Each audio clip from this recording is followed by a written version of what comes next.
साथियों, एक लोकतांत्रिक देश का चुना हुआ प्रधानमंत्री इतना असंवेदनशील कैसे हो सकता है कि जिसके आवास के करीब 1-1.5 किलोमीटर के दायरे में हजारों छात्र 20-21 दिन से धरने पर प्रदर्शन कर रहा हो और वो प्रधानमंत्री, वो मंत्रिमंडल में से कोई मंत्री उन छात्रों से मिलने नहीं आता। और छात्रों की मांग क्या है कि जिस तरह से नीट की परीक्षा या फिर कोई भी परीक्षा जो भारत में आजकल हो रहा है या पिछले कुछ सालों में संपादित हुआ है, बगैर पेपर लीक, बगैर चोरी, बगैर धांधली का संपन्न नहीं हुआ है। और इसी चीज़ को लेकर के छात्र जब जंतर मंतर पर बैठे थे तो हमारे माननीय प्रधानमंत्री जी की जो मन की बात होती है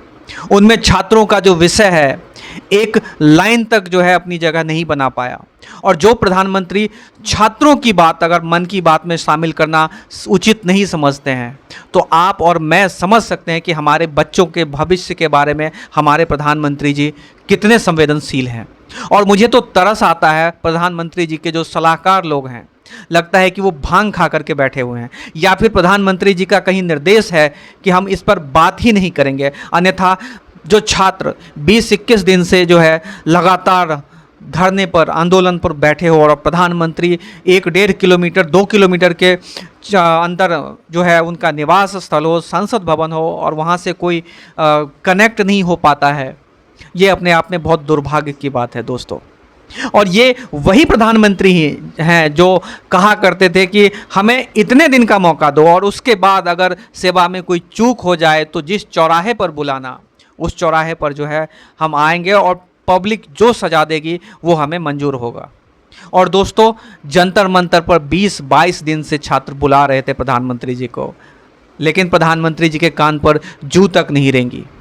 तो इस तरह का जो है जुमला हमारे प्रधानमंत्री जी ने दिया है।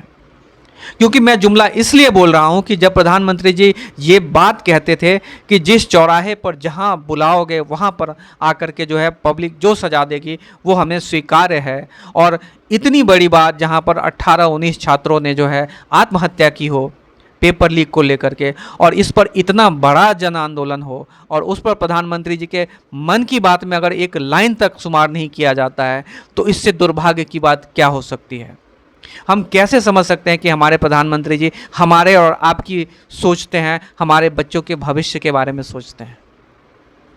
जिस तरह से चीज़ें हुई है, जिस तरह से सरकार का रुख रहा है इस आंदोलन पर, इसको देखते हुए साफ कहा जा सकता है कि सरकार जो है बिल्कुल असंवेदनशील है आम जनता के विषय को लेकर के, आम जनता की समस्याओं को लेकर के। बस सरकार जो है जोड़ तोड़ में लगी है कि इनका जो नंबर है, इनका जो फिगर है, इनका जो भगवा कलर है वो भारत के जितने ज़्यादा से ज़्यादा राज्यों में है वो फहराया जा सके।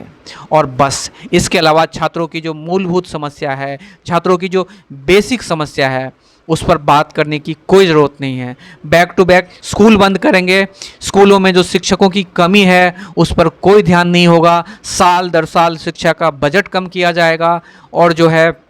जो यूजीसी का जो ग्रांट है उस पर जो है पैसे का बजट जो है वो कम किया जाएगा। और फिर जो हमारे यहाँ की जो मीडिया है वो कहती है कि हम विश्व गुरु बनेंगे। दोस्तों, मैं आपसे पूछना चाहता हूँ कि अगर शिक्षा का बजट कम होता जाएगा, छात्रों की बात नहीं सुनी जाएगी, स्कूल बंद होते जाएंगे और स्कूल में शिक्षकों की कमी होती जाएगी, तो किस तरह से हम विश्व गुरु बनेंगे? ये शायद शाम को जो एंकरानियाँ आती हैं मेकअप करके, शायद वही बता पाएंगी कि हमारा जो देश है वो किस तरह से विश्वगुरु बनेगा, किस तरह से विश्वगुरु है, ये शायद वही बता पाएंगी। अन्यथा कोई कैलकुलेशन समझ में नहीं आता है।